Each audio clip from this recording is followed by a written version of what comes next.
So thrilled that your book is now out. It became a bestseller uh, pretty quickly out of the gate. And I've had a chance to read a good part of this book, which we'll dive into today.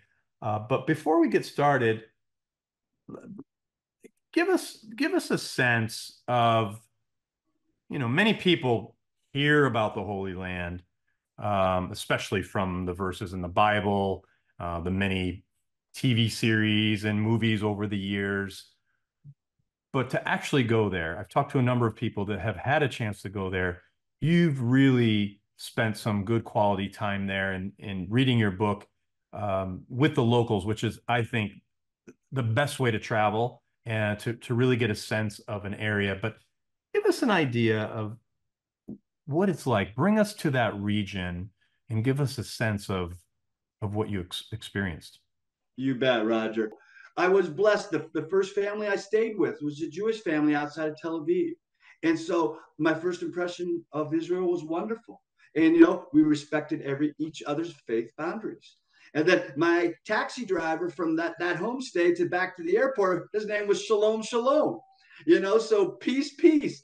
And God has a sense of humor. And that I call those Godcidents, that I was with those wonderful people, Relly and Itzik, and then in my taxi driver back to the airport. So, it just got better from there, Roger. And then many of the Muslim people, the Palestinians that I met, Palestinians could be Muslim or Christian, but they were the Good Samaritans. And I spent a lot of time in the occupied West Bank.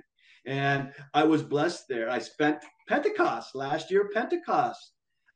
Come Holy Spirit Come was in the Holy Land and in the West Bank. And so I felt the most peace, actually, Roger, in the West Bank. The people were real. They were kind. They invited me into homes. We get to shuck artichokes, with some of my guests. I mean, so it was just a wonderful experience, and the Christian folks as well, and the Druze. The Druze are Arab, non-Muslim, non-Christian, but they believe in the same God as we believe in. And so, that's what we all have in common. So let's just sit at the table, right?